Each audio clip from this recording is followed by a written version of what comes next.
UK rap media is in an interesting place. Every day a new platform is discussing our culture, with Bouncer and Tanks leading the culture in commentary space, Silla visiting different blocks, and Mimi the music blogger dominating Substack. UK rap is being discussed on podcasts, radio, and in magazines at an absurd rate. But today I want to ask the question, is UK rap media in a healthy place? Is journalism in the UK thriving or being commandeered by anyone who can afford a DGA mic? Today, alongside Ed Rants, we'll discuss all of this and more on the latest episode of the podcast. Thank you for joining me today. Thank you for having me. So I wanted to, who are you first of all, before... So someone who doesn't know who you are, who would you say you are? And I'm Ed Rants. What do you do? I'm a music journalist / music critic. I've been around and about in the music industry, so I would say 7 years. Okay. My start was I was just writing reviews for a university magazine. Back when I was like 20, and then I joined Finesse Forever as a kind of PR sort of literary standpoint, and I built a blog, was writing on there for like 2 years, as well as doing other stuff in general social media and doing bits of my own content and going on like various different platforms like called socials. And then I was working some social media agencies for a bit, so I wasn't really writing as much or making my own content, and then I kind of burnt out, and then I started doing more content for myself, and over the last 2 years that's kind of been what I'm doing, and then I started a podcast end of last year. Okay, what's this podcast called for? It's called the Breaking Even Podcast. Nice. Is it on all platforms as well? Yeah, it's on YouTube and Spotify. So if you go and type Breaking Even UK, you'll find that on pretty much any platform. Perfect. I want to go back to education-wise. So did you go to school for journalism? I went to university. I have a master's degree in politics and philosophy, and my first intention was to be a politician. And I'm like, actually, no. The idea of me being Kemi Badenoch makes me want to hang myself. So I'll have to bleep that. then I thought, okay, political journalism. And then I realized, well, political journalism is effectively dead. Which is interesting that we're having this discussion, because a lot of what we're going to discuss, it's going to be actually wider issues with journalism as a whole, rather than specifically UK music journalism. I feel like a lot of what we're going to talk about in terms of UK music media is a symptom of a bigger problem. But yeah, that's kind of a lot of my background. I was even studying to do the NCTJ, which is like a big journalist qualification in the UK. So if you want to go with the big boys, so like Sky News and BBC, and even some articles, like if you're writing for The Guardian or things like that, or at least reporting for them, that qualification really helps. I was studying for that, and then I kind of switched avenues, so I didn't really need the qualification anymore. That's really interesting, because for example, like to be kind of self-aware, for example, I just enjoy speaking about music, so I want to give my opinion, but I wouldn't necessarily class myself as a journalist because I have a respect for the profession. And I don't know, it's weird with like journalism. It feels like you can call anyone a journalist without any qualification, but like you can't just say that about like an accountant. They need to be like a chartered accountant. But it's interesting because I think it's also comes from the institutionalization of what being a journalist is. Because for a long time it wasn't very institutionalized, and that was actually a very important part of journalism.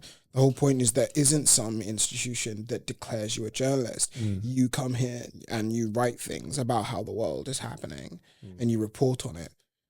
That's journalism. But the institutionalization of it, yes, it's good because there's certain standards, but it also creates a revolving door. So, for example, if you want to get into the right rooms to break said stories, you've got to be friendly to the very same people that you should be holding to account with your journalism. So it's a revolving door, right? And even then, for example, years ago, this was broken with The Sun when the story broke. Cash for Stories was a thing in the UK for quite a little while. It blew up in the same time that the expenses scandal blew up. So in this similar way, you see that revolving door of like, well, the journalists have to give something for the politicians to then give you something, and they're the people that you want access to. Yeah. Right? And therefore there's that revolving door. So I think there is a sense where, no, it's not necessarily the qualification that makes you a journalist, but you also have to think, okay, where's that line then? When do you become a journalist? Is it a certain level of skill? Is it when you have certain accolades under your belt? Are you just able to write? Right. Is it just a literacy level? And I think it's been an interesting one. I think we've actually gone the other way around to the point where the standards have dropped to the point where anyone and their dad is a journalist. Yeah. And there's just certain things about journalism that they either don't bother to understand or don't have to understand. Yeah, I think it's more so because who's going to regulate you? Right. In this internet era, I feel like the way things are so fast, you can get something wrong. Next day, no one cares. Right. Because when I was studying to be a journalist, like in the NCTJ, one of the most important things that they hammered into us is a saying that it still comes to me to this day: fast and first, false and fucked. Which is literally as it sounds. You want to be the first to get to a story and you rush it. But if you rush to the story, you're first and you're wrong, you're done. That will kill you off. What would you say some of the consequences? Obviously reputation, but what would you say some of the other consequences can be? Lawsuit. Okay. You could very easily get sued for defamation if you're wrong. Because I know there was that Tasha K and Cardi B situation where, for me, that was one of the first media personalities that I saw in this new age. That was actually being held account. Yeah. So it's very. Yeah. I don't know. It's weird. It's weird because I feel like because so many people are doing it now, I'm sure there's still defamation suits going on, but there's so many people doing it now. Sometimes I feel like it's crazy things that people will say that but it just runs because it's like you can't file a defamation suit every 2 minutes. Every 2 minutes. Usually, if you wrote for an actual publication, you'd probably get sacked, but you're just operating off your TikTok. So that doesn't really matter either. And even then, there is a way of doing a lot of the expose articles that people do. For example, even some of the gravest exposés that have ever been written, there's something called right of reply. So essentially, you reach out to them and say, I'm writing this. You have a right to provide comment if you see fit. It's going out without you if you want it to. But if you want to add an additional comment. If you want to have a comment to defend yourself, that is a right that they are allowed to have. That was a professional courtesy and it's always been a thing. Now, instead, everyone's doing TikTok takeout videos and like a video will break about you from someone and you have to then go and do a whole video essay defending yourself when you should have just got right to comment anyway. Right? So it's just certain journalistic standards that because it's not as centralized as it once was through various qualifications and coming up through journalism in similar ways, then a lot of these standards have fallen to the wayside. But it also helps in a way because access has gotten a lot better. I think a lot of people that wanted to get into journalism now can, because one of the things about journalism that always sucked is that to climb the ladder, you spend a lot of time working for free. Which is, I don't know. I always thought for example, like you have a friend who's like into nursing, for example, and they say they have to do their placement for free. And I'm just like, as in you have to give 100% for free, pay for your own travel, do all these things for free. To me, that's borderline slavery. Borderline. Like a lot of industries work like that, and journalism is one of them, which is why like journalism has always had like a similar white middle class problem. Because like they're the people who can afford to work for free. They can live at home. Mom and dad will take care of them and give them dosh for whatever. And I won't even say like general middle class, I'm talking upper middle class. Because the average middle class person still is not going to be happy about working for free. It's still going to be a bit rough. Like they're like, well, I do want to move out of the house, so I can't really move out of the house and live for free. My parents aren't that rich. Do you know what I mean? So yeah, it's usually for people who do have that level of wealth that like, I can afford to work for free. But those people are very out of touch with the very same cultures that they're covering with their journalism, which is why a lot of their journalism is quite empty. What would you say TrapLoreRoss is? Because I think certain people, I think there's this common thing when you're a young man, right? You see someone working hard and you admire them just working hard. And then as you get older and your moral beliefs and systems are starting to form, you realize, okay, this person doesn't do it with integrity. Yeah, they're working hard, but they don't do it. I don't like this. I don't like that. I don't like this. I feel like with TrapLoreRoss, he, like, as someone who edits videos and as someone who tries to do as much research as I can before publishing a video, or at least giving an opinion out, I can see how someone can see, okay, he's putting this amount of hours into editing and looking on different blogs, and you'll say you go through Reddit, rabbit hole, and all these things, and respect that. But there's always something in my soul where I'll watch him speak about what he's doing. I'm just like, I don't like this. So I would love to hear your opinion on TrapLoreRoss in journalism as a world and as a profession. TrapLoreRoss is what we would call a hack. A hack, okay. Why would you call him a hack? A hack is essentially a journalist that thrives on sensationalism because he doesn't have the talent or the cultural understanding or the respect from said culture that he's reporting on. There is a reason that LD isn't sitting down with TrapLoreRoss. But I would say over the past couple of years now, a lot of kind of drill rappers are starting, maybe begrudgingly. That is more because they feel like, okay, he has a big platform, we can't ignore him now. Yeah. Even though they very much despise him and hate what he does. And this is generally what happens when hacks get very big as a platform. Yeah. Ultimately, even when we're saying, yeah, he goes down Reddit rat holes, cool, we're trusting Reddit as a information source on gang culture in the country. Yeah, he even covered. Well, I mainly discovered him through America, and then he started doing a couple UK documentary hit pieces. Yeah, and he's just as much of a nuisance over here as he is over here. I would argue he's probably worse for them than he is for us. I mean, even then, we've had various hacks like TrapLoreRoss in the industry. We've had our DJ Vlads, all of those guys, like the Adam 22s. They've been around. Yeah. They won't be the first and they won't be the last. Right? They'll either fizzle out or they'll just be this annoying, begrudging nuisance that people will use and take advantage of because it's a big platform. So it's going to run how it's going to run. Yeah. But am I going to even pretend that it's even decent journalism? No, not really. It's sensationalism. And it's not actually that hard to do. To be fair, it's really not that hard. I guess as well in like the internet era, it's even easier than ever. I think that's why academic, because I remember like when academics was first starting to bubble up, but then he went to Everyday Struggle and stuff. And I think in the internet era, whoever has the idea first will just dominate the market. They will be able to dominate in the market. And then after a certain point, once you become that 1%, like no one's ever going to overtake Kai Cenat in streaming. No one's ever going to take over. I think because there is an element of the streaming world where it's kind of suddenly exploded. For example, like I am the kind of weirdo that was watching like Syndicate Project play, like get to round 500. I mean, get to Kai Cenat's level or overtake him. But I would say, let me finish because I was watching Syndicate Project get to round 500 on Zombies, thinking, yeah, this is the biggest gaming streamer that's ever gonna live. And then FaZe Clan showed up. Right? And then we're like, yeah, like there's never going to be a competitive esport that's going to be as big as what FaZe Clan did with Call of Duty. And then League of Legends showed up. Right? And because the internet is ever so expanding, you never know how big you could possibly get. We never know. But I guess my Kai Cenat point was more so, like you even hear people, like his peers will say, Kai Cenat's live, all my viewers are gone. Especially with the Twitch algorithm, the way it's kind of shaped up. But this also goes in a similar sense to how music works and says of charting, for example.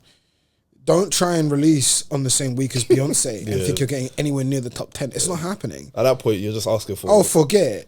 You just forget. If you manage to get top 10 in the week that Beyonce is releasing, you're a real G. Like, pat yourself on the back. You released the classic. Like, bro, you dropped classic. You may as well have got another one. Listen, if you dropped on the same week as Beyonce, Taylor Swift, Charlie XCX, and you got top 10, that's the number one. That counts. That's the number one. You may as well be. In the same sense, like, this has been a phenomenon with streaming and Twitch forever. The top dog in any particular genre or category usually soaks up a lot of the viewership in that way. And the top dog changes a lot of the time, Jacksepticeye was the guy for a bit.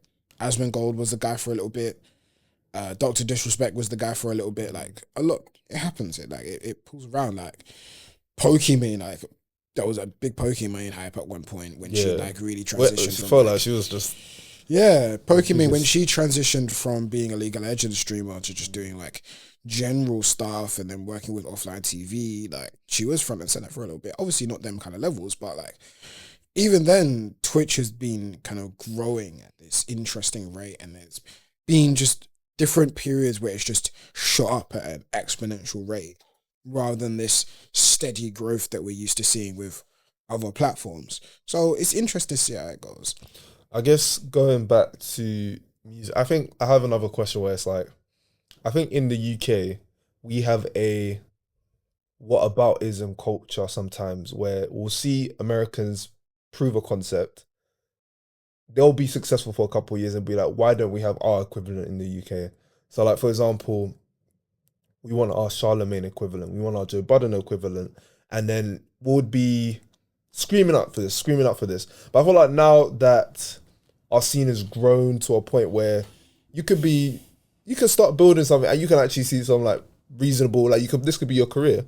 I feel like someone like Bouncer has become our almost DJ Academics equivalent to where every day he's just going to give you the news. Whether it's correct or not, he's just going to give you something. Every day he's going to release. I remember when Academics I remember during the height of the Meat Mill and Drake beef, every day this guy will have a different angle. He would just be talking about random, it could just be an Instagram post and he would just make it into a whole 6-7 minute video where he speak about the game and how he's involved in the beef, what Meek Mill said on his tour bus, what they were doing in the hotel, whatever. And I feel like Bouncer and Tanks have started to take up that kind of space in the UK, which I would make the argument isn't necessarily the way the YouTube algorithm is based, because I think it doesn't necessarily, there's no merit really to it. But once you understand how the YouTube algorithm works, there's not necessarily merit to it. It's more so, how do I get these people to click on this thumbnail? How do I get them to watch this video? Once they watch this video for enough watch hours, it's going to go to a certain amount, and then you just keep on rebuilding. But I think the question I want to ask is, do we create content creators and pundits for our scene, or do we sometimes just copy what's done in America? One, the cultural relationship between the US and America. Yeah, that's probably another it's video. The way that it's observed, a lot of people get it wrong. The US and their cultural hegemony on the world has been dying for a while. So everyone has been talking about the idea that the UK gets stuff from America. Yeah. But over the last 5, maybe even 6, 7, 8 years, it's been the other way round. In terms of, you would say maybe UK drill. Not even just, or just right. What UK drill, we're dominating the R&B scene. We're LMA. We're like, Queen. Oh, okay, ones right. We're getting to the point where we run Hollywood.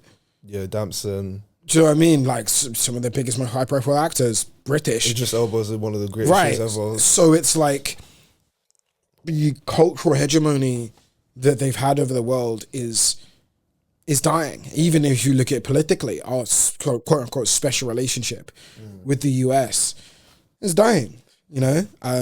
And so it's interesting how, in a lot of ways, maybe we should look and say, okay, sure, if we have...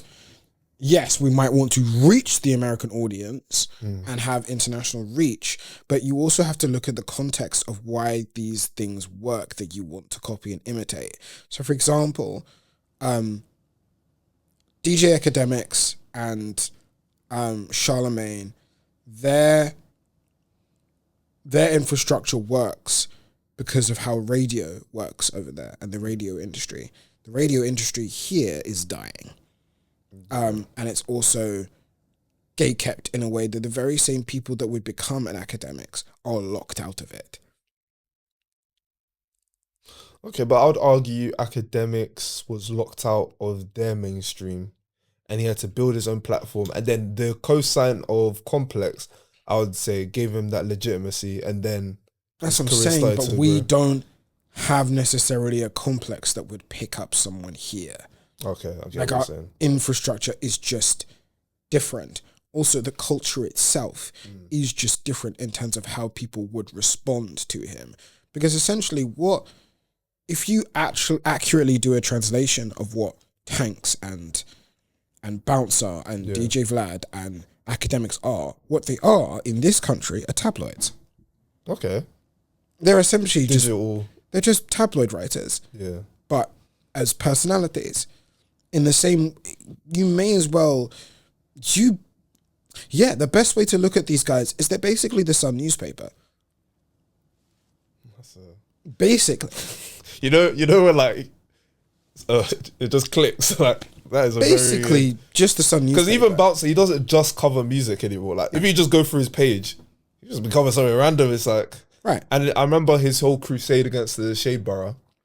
And I was thinking, the Bouncer is interesting, especially with the crusade against the Shade Borough, because the classic saying applies to him: you will either die the hero or you will live long enough to see become the villain. Yeah.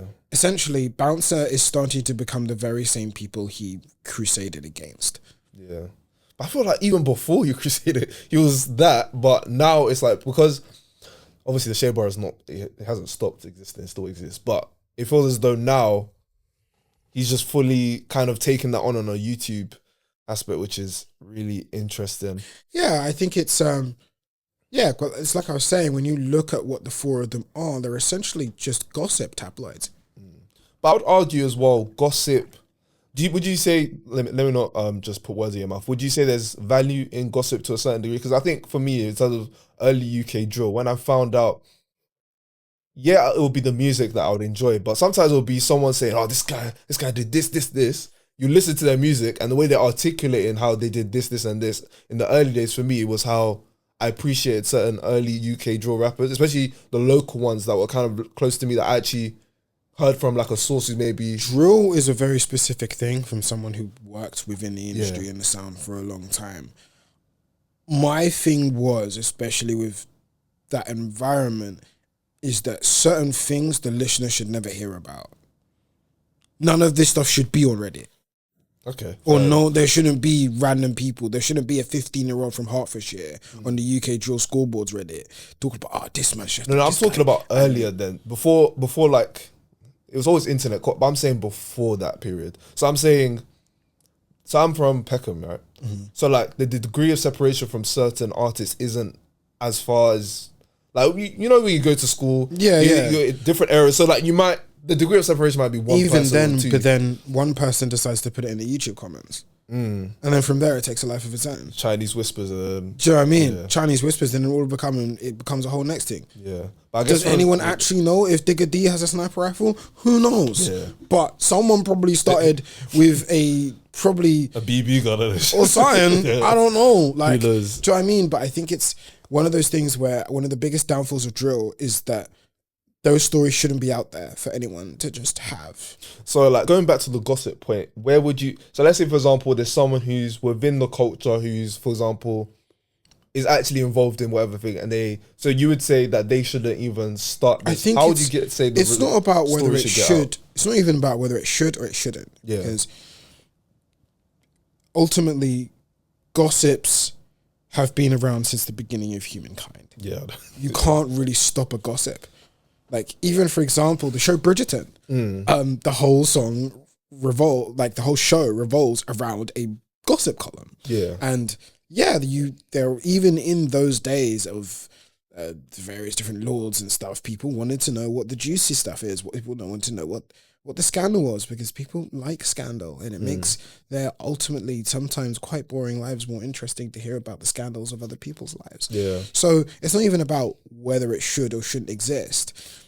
I think people do the thing and say, well, that shouldn't exist. It's like, cool, but it's going to regardless. Yeah. So it's not a question of whether it should or shouldn't exist. It's a question of how it should exist. How can we do this in a way to create as least damage as possible? Because it's still going to do some damage. Yeah. You can't really stop that. These people actually do hate each other. It's just the fact that now it's being kind of commodified to a certain point where now it's just this gang versus this gang. I mean, even then, it's also a thing where a lot of when you see in the older drill artists now, it's like they're too old for this now. Yeah, like they've like it's also some of them are more like forgot like what. Do you know what I mean? It's like, do you think? I always find that video so interesting of Heady One and Tion Wayne on that flight. They did not want to fight each other. Like, you know, it's like, neither the Hus was in it, but the camera's out, so they have to. Yeah. It's a forced performance that they have to put on because of the gossip around that culture that forces them into a position to have to show all the bravado that they don't even want to have. Imagine if it gets so on top that someone pulls out a blade on a flight. Everyone's getting arrested. Bear man are getting put on a no-fly list. For what? Yeah, I guess it kind of becomes like a lose-lose situation where it's like, everyone loses. If it's recorded that both of you are on the same flight, immediately in the comments, you saw him and you're talking all this gang stuff and you didn't do anything good, he was there. But then, as you just said, no fly list is, that's your touring money. That's career ending. That's career ending. Yeah. Right? And I think a lot of, some of the downfall of UK drill is that a lot of drill artists were more focused on the perception of gossipers, which don't even actually make up a big part of the audience. Actually, they're a vocal part of the audience, but not a big part of the audience. They're not buying tickets. Loud minority. Yeah, they're not buying tickets to your shows. They're not going to want the ones that are going to support your streams and buy your merch, but they're going to go on YouTube and be like, "This guy don't bang for his postcode." Yeah, but you positioned yourself to be important to them, and that screwed you. Especially because it's like, when I actually think about the ones I'm a fan of, once the smoke and mirrors and all that stuff, it's like, do I actually like your music? Like, for example, someone like DA or KO, I actually respect them as performers and writers rather than, like, do you know what I mean? Rather than just like, they're just violent, if you get what I mean. So I actually have an interesting theory that you can trace the beginning of the end of drill to one song. What song would that be? No Censor. Okay. And I will tell you what. First of all, Biggs the engineer and then blood clot sonic rings, yeah? If I find you in real life, you see them sonic rings? That was unnecessary. Anyway, small caveat. But essentially, Zone 2's No Censor essentially turns drill to the point where instead of violence being a component of the genre, it was the essence of the genre. After that song, people started basically having a race to see how violent can you get as a matter of spectacle. It was for shock value. Okay, so more than everything.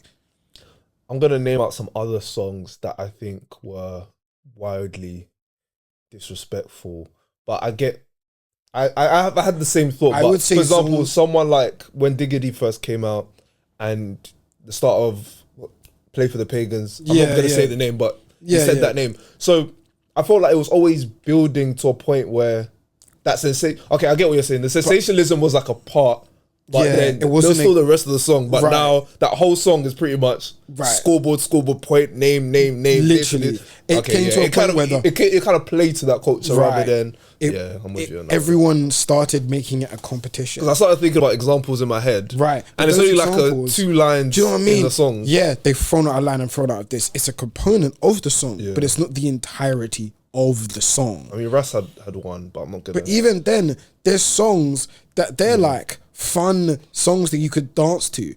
And they've slipped a 2-bar diss in there. To the point where you've bet. I'm saying Russ had one on SoundCloud, but I'm not gonna, just out of respect, I'm not gonna say the name, but yeah. Do you know what I mean? I get what you're saying. So after Zone 2 dropped No Censor, everyone was like, okay, so this is what we're doing now. And so everyone made it their mission to either say the most violent thing possible. Yeah. And on the other side of the scene, karaoke drill was happening. So yeah, Russ is like getting to a point where he's like damn near becoming like a guaranteed hit maker. Everything he drops. Well, it wasn't even then. He had just finished being a guaranteed hit maker. He was at the point where he was starting. Well, when did the Tion Wayne stuff start? Because I know Gunley dropped like a year prior. Yeah. So, but wouldn't the Tion Wayne stuff either be that year? Yeah, so it was just before Ross was still going on the run, man. The formula was still working. Yeah. There's a case of hot hand fallacy with Ross. I've explained it on TikTok before, but we'll leave that out. But there was an interesting transformation on that side. Because then we had drill karaoke where everyone was taking like, do you remember when people were just taking samples from like 2010s pop? I hate that era. Or like R&B and drill. Oh, it was triple. They'll just take a song and like it wouldn't even be the way it was mixed. It just felt lazy. It was lazy. That's exactly what it was. Yeah. It was horrible. Even though it's interesting because R and drill was actually, it came back around and people did figure out how to do it. If anything, it came around in the form of sexy drill with Cash Cobain. But R and drill wasn't like an inspired drill as a part of our culture. It was more so no. Drill's making money. Let me just slap an R&B. R&B is popular, yeah, type of thing. But it wasn't that Cash Cobain thing is very interesting actually. Yeah, I think later on it did get perfected. Yeah, in the form of like Cash Cobain and those guys. But anyway, off the topic. I think it's also when we then take a look at the whole thing as a whole, you also got to a point where the perception of artists and the agendas online, because even then it's not just gossip like TrapLoreRoss. Yeah. It's gossip like when you look at stan culture, when you look at Pop Crave and all these various different stan accounts, right? And it's almost like the pop artists are forced to placate to these stans, right? And I think it's really interesting how their careers turn out as a result. Megan Thee Stallion is an interesting example. Megan Thee Stallion has boxed herself in to the point where she's no longer a rapper. She is a pop star that raps. And that's unfortunate because it's not her fault. Yeah, but... the annoying thing is, the reason why it's happened is because when she does rap, even though she is a good rapper and she does like to, she's got songs where she like, I just want to do some raps. Yeah. When she drops those songs, her stans don't care. Yeah. Because they don't really care for rap and hip hop. And so she's like, oh, okay, so when I rap, it doesn't pay the bills. Yeah. So now she doesn't really have a choice. And then also in the same way that a lot of Stan Wars is based on who has hits and who's more commercially successful or whatever. So in order for her legacy is being controlled by these very stans that just operate off gossip without a care for the actual culture and lives in which these gossip is coming out of. I think I'm not the biggest Meg Thee Stallion fan, so I'm going to just preface what I say with that. But I think that Tory Lanez era, because obviously she had the Tina Snow era. I felt like before, people actually used to listen to her music and take... I remember I used to like watch Everyday Struggle and I used to hear them mention her. Okay, I'll check her out. And like she actually, you can see that her ability was what's getting her through. But I feel like as brands, I don't know, there was this weird period. When like Little Yachty started doing the Sprite stuff. Yeah. Obviously rap and brands have always been in partnership, but I felt like you could just be 1 year, have a good year, a brand is right next to you, they're already trying to do something. And it felt like for me, she became this... What black woman do we need to do this campaign? Let's just get this done. I will just keep her somewhat relevant. Well, she also came, maybe her goals changed. Or maybe she was kind of just shoehorned. But I will give her the grace with the Tory Lane stuff as well. Yeah, that 2-3 year saga definitely. I would give her, like, she was very much shoehorned into being a pop icon. Yeah. But the days of rap pop icons aren't really about anymore.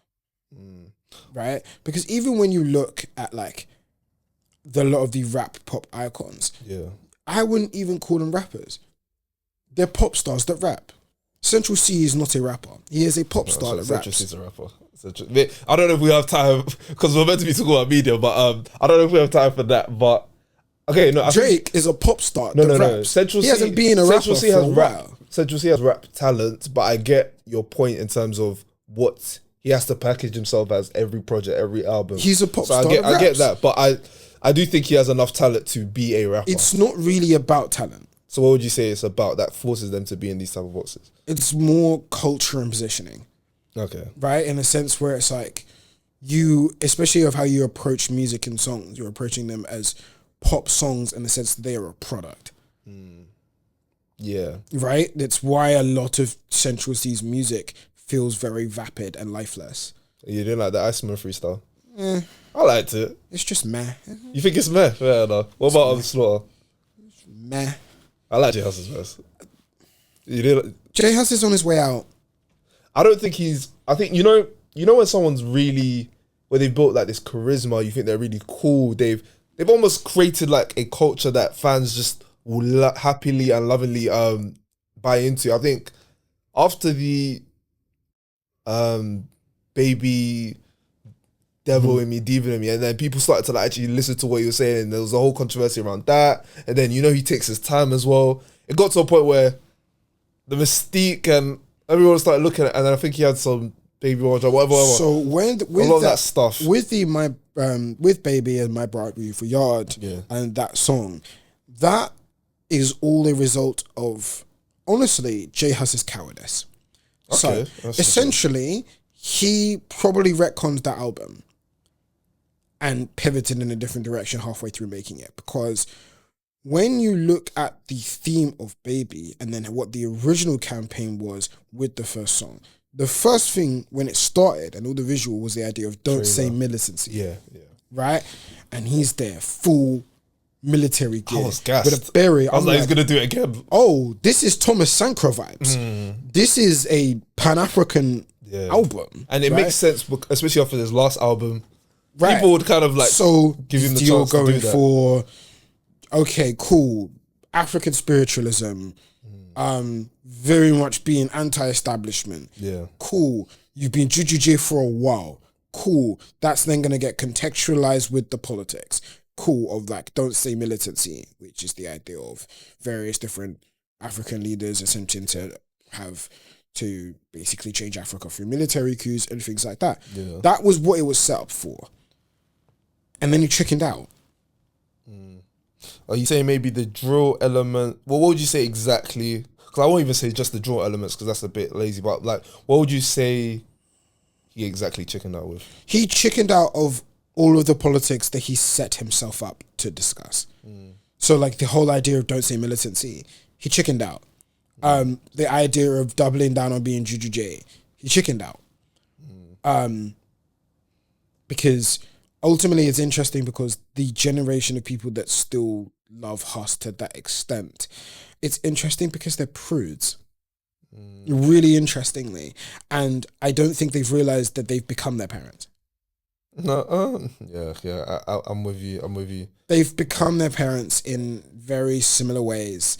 I think it's really funny how like the kind of like demon worshipping allegations are all back, and like the kind of demon scare stuff is back, where like satanic panic is back, and these are amongst the same people who like maybe when they were teenagers would have looked at their parents doing satanic panic, laughed. Yeah. But now 15 years later, now you're doing it. You literally became your parents.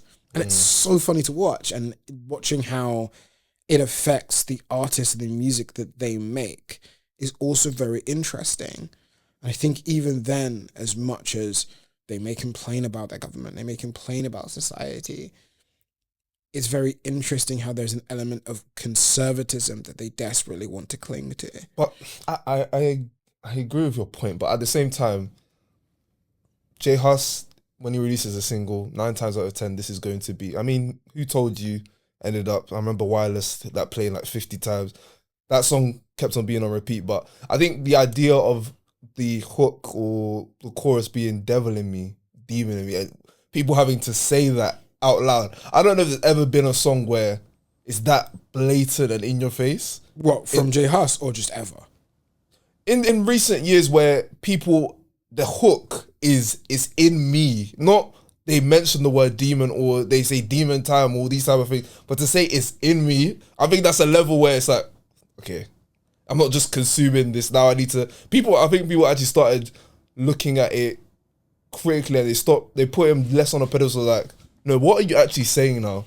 So, because I think J Hus as well, he's very much he has that element to him where he can be vibes at times. Like, you just listen to a J Hus song, you're chilling with your friends. I think it's also a thing where they were just never really listening in the first place. No, but like obviously there are different levels to consumption. There's some people who analyze it. There's some people who are just there to just vibe to it. He has different types of music. It was never very subliminal when it came to that sort of messaging. No, but to say it's in me, that's a different level. He was calling himself Juju J for how long? No. But there's a difference between a nickname that's your nickname, and then something that we say as a people as like a mantra as in me. I think there's a level to that. But even then, that's also a very specific thing that would have worked if he committed to the don't say militancy concept. If he committed to that. Okay, so you're saying if he committed to it, it was a classic album, Okay. I don't know whether it's going to be a classic album. No, I'm saying if it. Okay, you're not necessarily stamping. Okay, but it would have recontextualized it in a way that would have made more sense. But because he then had to pivot out of the album concept into something else, now it feels out of place. And then very kind of makes a lot of if. it feel disjointed. Even then, it's interesting because this was so funny because it was kind of like a pet peeve of mine. So it was interesting how Mimi very much explained the concept for Baby using Sigmund Freud's idea of ego and id. But my philosophy brain is just like, that's actually wrong. That's not actually Sigmund Freud's theory at all, which is one of the reasons why I think like J Hus's album kind of collapsed a bit conceptually, because like a lot of what it's based on, it's not consistent. It doesn't quite work, which means in terms of how you try to structure the songs in the album, if the foundation of your concept is shaky, the album's going to be a bit shaky. Yeah. I think it's also got to a point where you also realize that like there's a level of sophisticated concepts that your favorite artist can't handle. And it's hard, it's dark, and it's a big learning curve. And I think it's also a point where you look at J Hus's current music and he's just retreated to where he feels safe. Yeah. You just, because I think Slaughter at times, when because I like the song, well, I like J Hus's bit a lot. I'm just like, is this comfort food? Is this like, is this J Hus pushing the boundaries? Like, it felt like for so long in the scene, J Hus would do something, and then that will become the wave. That will become the standard, or that will become like, there's these Afrobeat guys, and then there's J Hus, or there's these rappers, and then there's J Hus. Like he released an album, no video, no nothing, and you just sat there and listened to the music, and no one was analysing it, saying, oh, he needs visuals, he needs this. It was people were actually just satisfied with, like, he kept on just doing different feats. That was like, this is just crazy. I'm just excited to see what he does next. But like, it felt like with Slaughter, I'll just listen to it. I'll be like, yeah, I feel like I'm back in 2018. I feel like I'm back to, I just appreciate J Hus on the mic. But that's the thing. He just went back to where he felt comfortable. Yeah. Which to me is cowardice.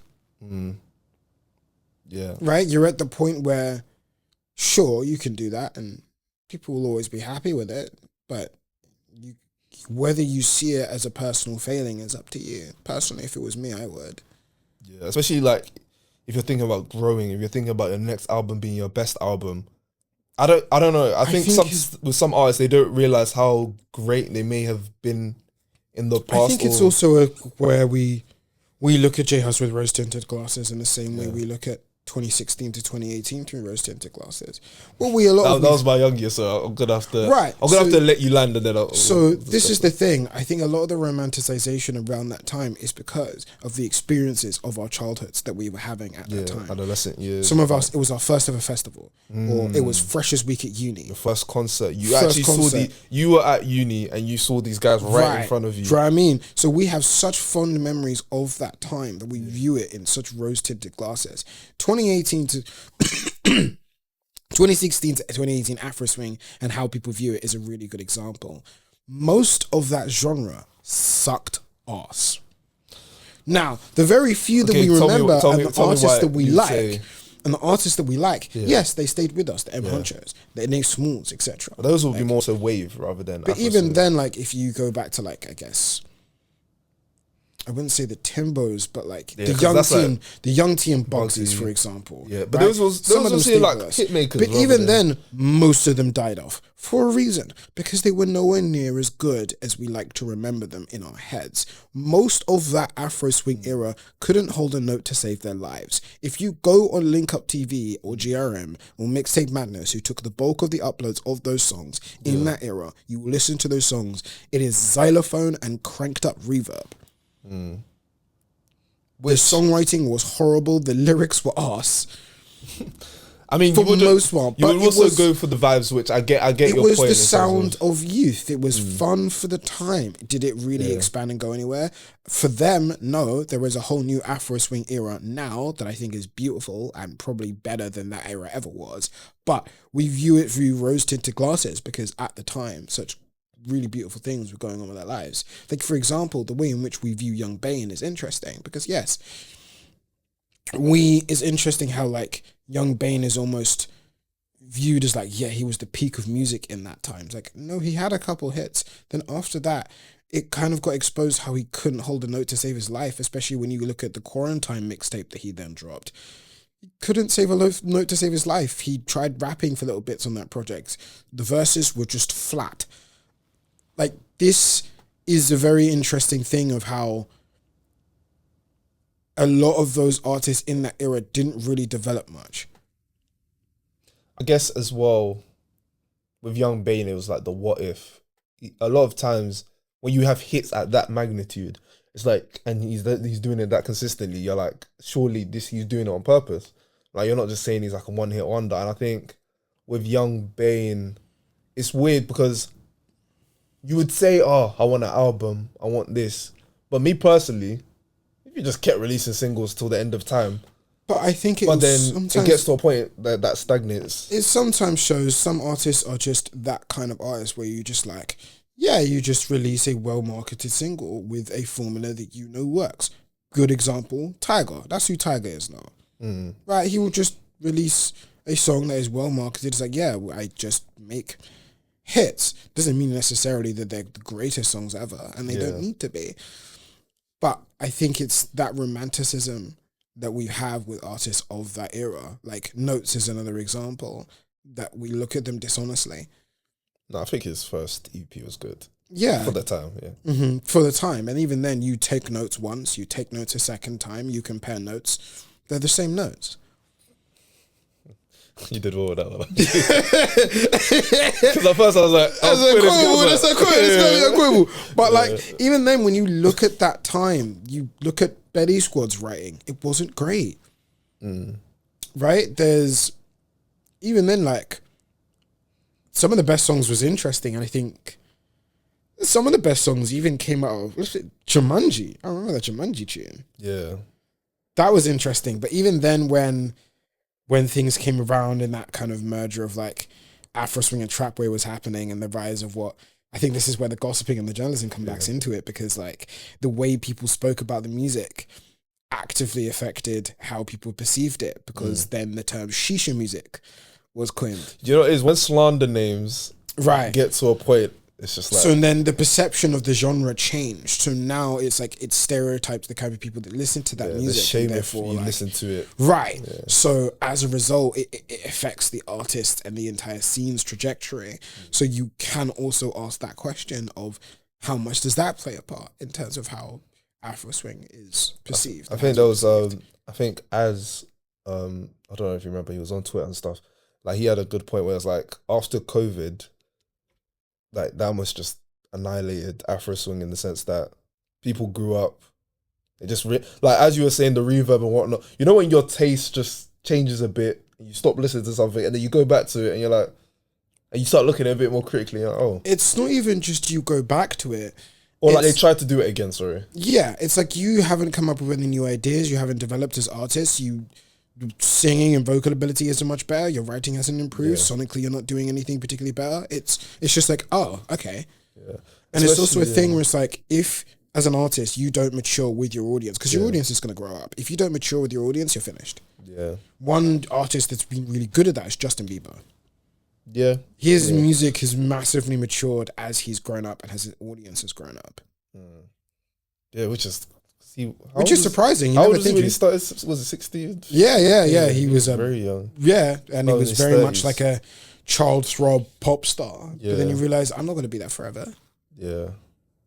And so, going back to the media aspect in terms of speaking a bit positively, what would you say was your first interaction with UK rap media, and what made you kind of want to make this your profession, like go into it more? I mean, first interaction with UK rap media wasn't really a centralized thing, but I would say even like, seeing my sister's MySpace. Okay. Blog era time. Yeah, and then like Risky Roads, and then what later became SBTV. You know?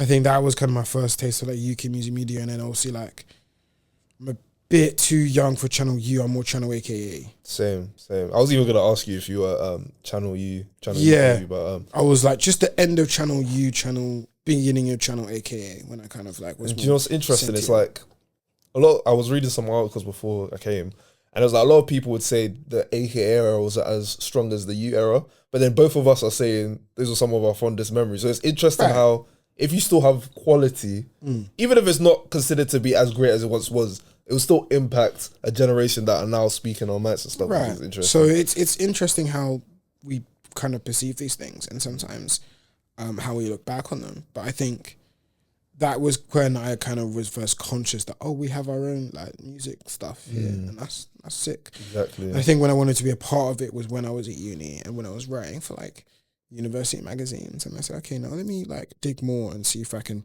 do more, and then I landed myself at Finesse Forever. And I think there is a blessing in the various different types of journalists and media heads that we have. I think it's okay to decide that I want to be a content creator or an entertainer rather than a journalist. I guess. And also figuring out what type of journalist you want to be. Yeah. So I've said to a lot of people, if you want to start out as a music journalist right now, the 3 strategies I would get you to evoke for now is 1, go to your favorite artist concert, whether it be underground or mainstream or whatever. Get yourself a Bluetooth mic that you could plug into your phone, a camera stand, and a light. Go into the smoking area, interview people. If you want to get your straps that way. And then on TikTok, do short form content on just one story, let's say a 2-minute thing, whether it's either a review or a short topical piece. And then do a Substack and get your actual writing chops up. Learn how to write, learn how to set an argument properly, learn how to come to a conclusion, learn how to draw upon sources and different ideas and different concepts. Quite literally get your grammar in tune and get that right. I would say do a combination of those 3 things. Or, add your fourth thing in there. Go to an event, make notes, take a few videos on what happened, and then come back and make a video about what you saw. Congratulations, you're a reporter. Which is interesting. I remember that's how I first saw Kessie. Right. That's like, she did the Central C one, and then that went crazy. But it's like, hearing someone just say exactly what happened, people not even agree in the comments, but they had that same experience. Like, it's more so just the experience happened. Who's there to document it? Who's there to just report it? So, like, for example, there's a difference between, like, investigative journalism and reporting. They're both equally valuable. Like, for example, it's interesting how, like, the general public has strong opinions on journalism but doesn't understand how it works. So, remember there was that, it was obviously the whole case with Getz in the hit and run.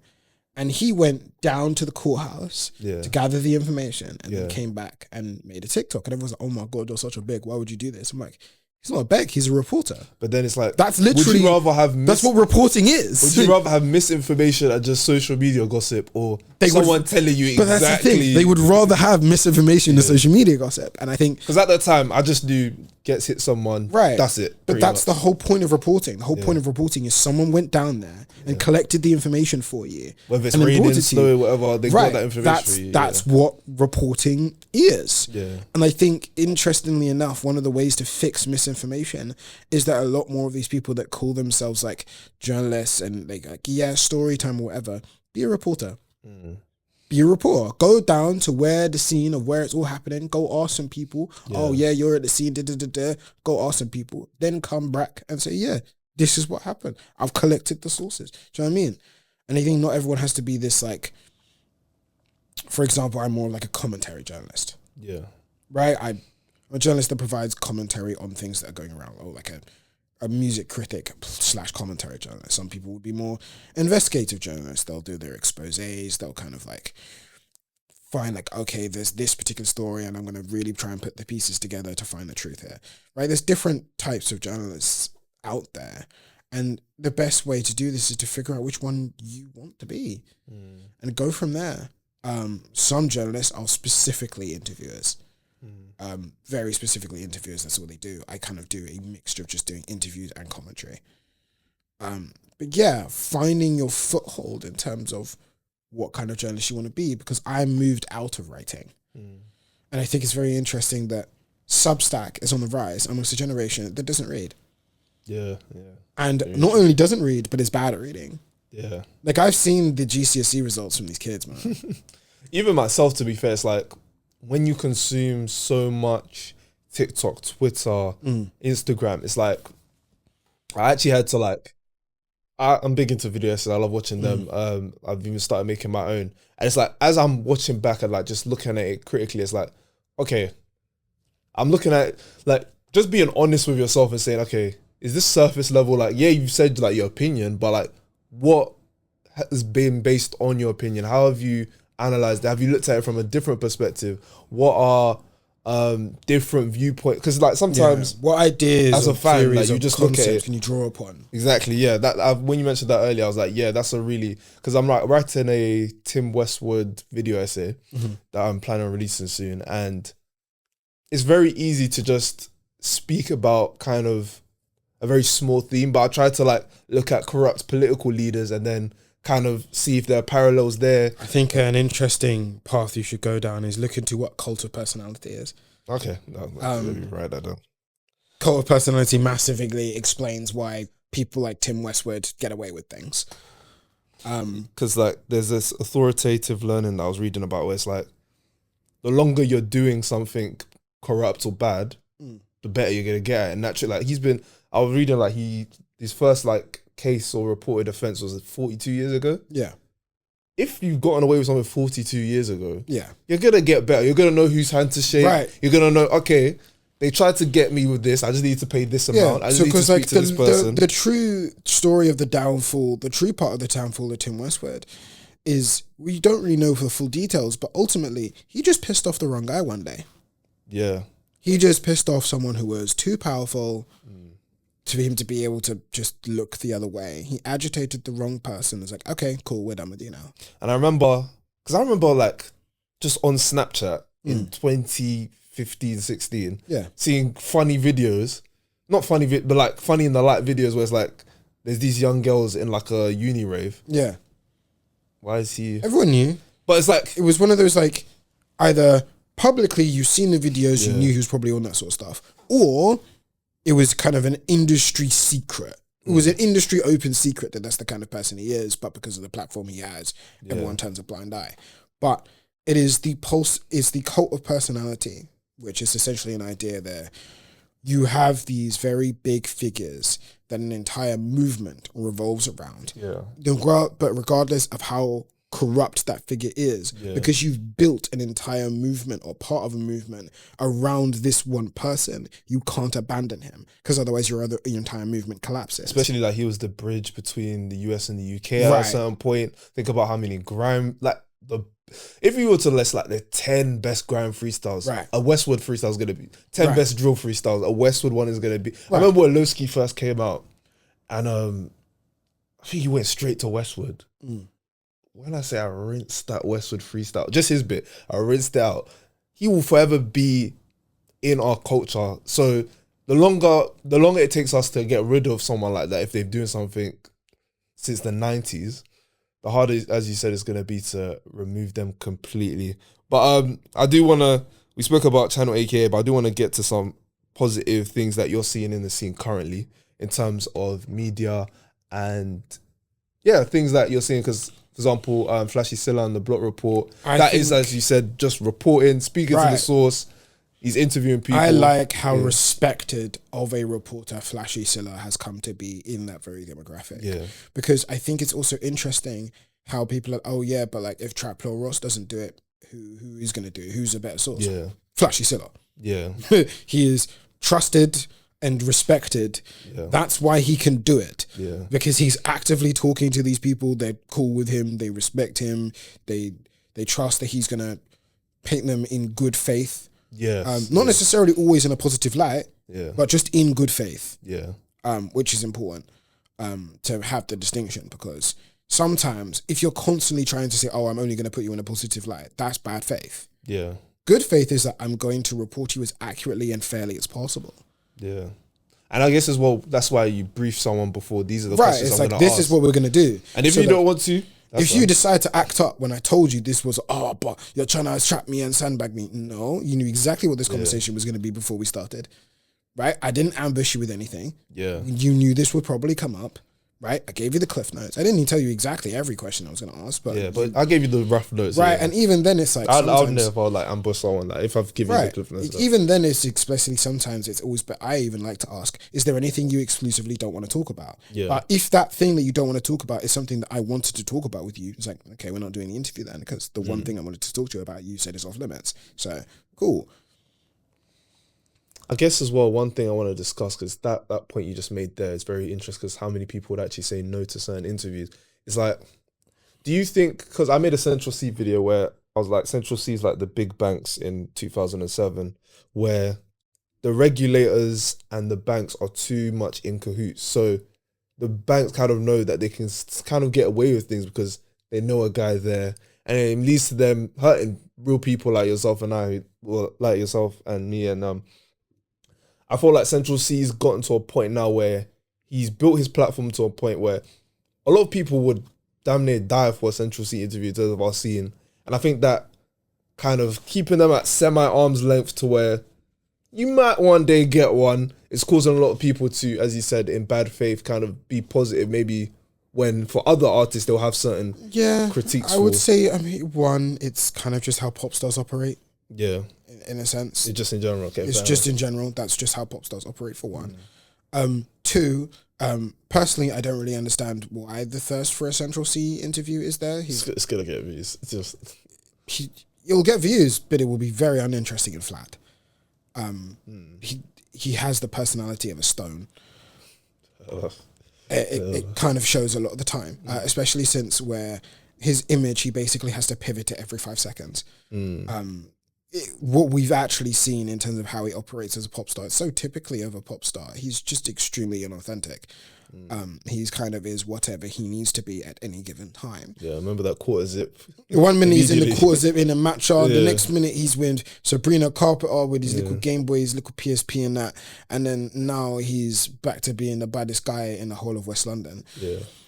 And apparently I'm supposed to buy this. Yeah, cool. I don't know. I don't know what to tell you.